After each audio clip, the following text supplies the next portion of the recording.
Good morning, Saturday morning here, the Saturday before Father's Day. And I just I want to do a simple problem, Saturday morning problem here.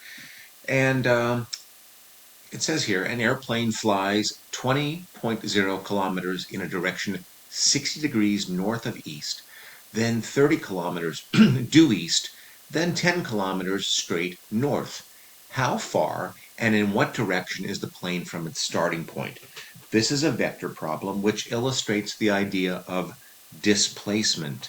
Now, distance traveled, if I was in this plane, I am flying 20 kilometers, plus I'm flying 30 kilometers and 10 kilometers. And you might say, wow, I'm going to go 50, 60 kilometers. I'm flying this plane. But that is different from displacement. Displacement is how far you are from where you started. So let's go ahead and look at this problem and try to analyze it. I always suggest sketching out your problem. So let's make a Cartesian coordinate axis here, and let's call this north and this east. Now, instead of x and y or y and x, just for the sake of looking at the problem and excuse me here, I'm just trying to get some different colors. Looking at the problem and trying to reconcile the wording of the problem with the coordinate system. So, first things first, let's draw all of these vectors. Now remember, the length of the vector is proportional to the magnitude of these individual measurements, and I'm going to try my best to go ahead and do that. I'm not without a ruler or anything. It's kind of tricky, but we'll try to eyeball it. So we're going to go, first we're going to have, we'll call it vector A, 20 kilometers in a direction 60 degrees north of east. So I'm going to go north of east by 60 degrees, and it's going to be 20 kilometers. So I'm going to draw this, trying to draw it at 60 degrees, and let's call that, let's make it a little bit bigger here, my vector A, just for the sake of looking at each of these individual vectors. And then after you do that, okay, so A is, let's call that 20 kilometers, 60 degrees. So this is our vector A. So next the plane flies 30 kilometers. So I'm going to try to make it a little bit longer than this, representing it that way. We're going to go 30 kilometers due east. So vector B is going to be 30 kilometers, and my angle is going to be 0 degrees, because we're flying due east, parallel to the x-axis or the east axis. And then finally, 10 kilometers straight north. So I'm going to try to draw that. And this is vector C. So C is going to be 10 kilometers, and it's parallel to the y-axis, so it's 90 degrees from the x-axis. So let's take another colored marker and say, well, what is my displacement? Well, the displacement is how far I end up from the origin. So let me see if I can do this. Let me see if I have a ruler here. I had one the other day, and I don't. So let's go ahead and just try our best to draw this. I'm going to go from the origin up to there. So let's call that purple vector R for resultant. And we need to figure out the magnitude of R, and we also need to figure out the direction. So, direction. So let's go ahead and think this through. Well, this one here, this vector A, we're going to have an x component and a y component, because we are at an angle. This angle B, now B is just going to have a bx component. That's going to be 30, because it's right along the x-axis, and the y component is going to be 0 because there's no component against the, projected against the y-axis here.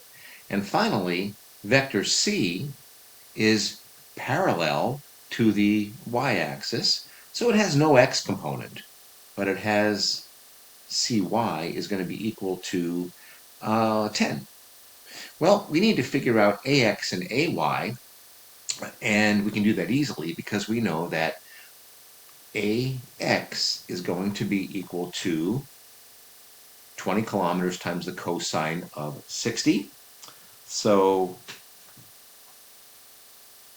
20 cos 60 degrees. You should remember what the cosine of 60 is. It's 0.5. So that's going to be 10 kilometers along the x-axis. That's my... Oop, I think I'm running out of room here. I don't want you to be able to see everything. So my 20 cos 60, that's 10 kilometers. The projection along the x-axis. The projection along the y-axis, a sub y, is going to be 20 sine 60. And you know the sine of 60 is root 3 over 2. So when you go ahead and do that, that works out to 17.3 kilometers. So let's go ahead and stay very organized and make a chart of everything we know. Now, you're not going to have to do this every time you do a problem, but when you're learning it, it might be helpful. Let's say I've got, I'm going to make a little chart here.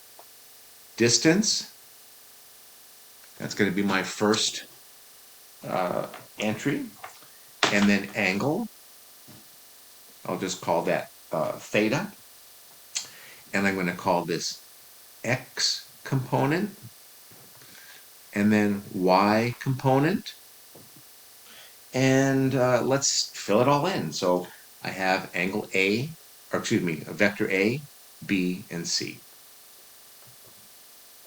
Well, the distance for A is 20 kilometers.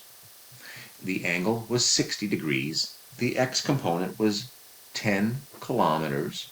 The y component was 17.3 kilometers. Let's take a look at that. So I'll try to zoom in there a little bit better. Let's do the same thing for vector B. Vector B had a length of 30 kilometers. Length, magnitude means the same thing. The angle was 0 degrees. The x component was 30 kilometers and 0 kilometers on the y component. So again, I'm just summarizing these things in a tabular form. And finally, vector C was 10 kilometers, and I've got 90 degrees from the x-axis. So my x component was 0 kilometers. My y component is 10 kilometers. So let's add up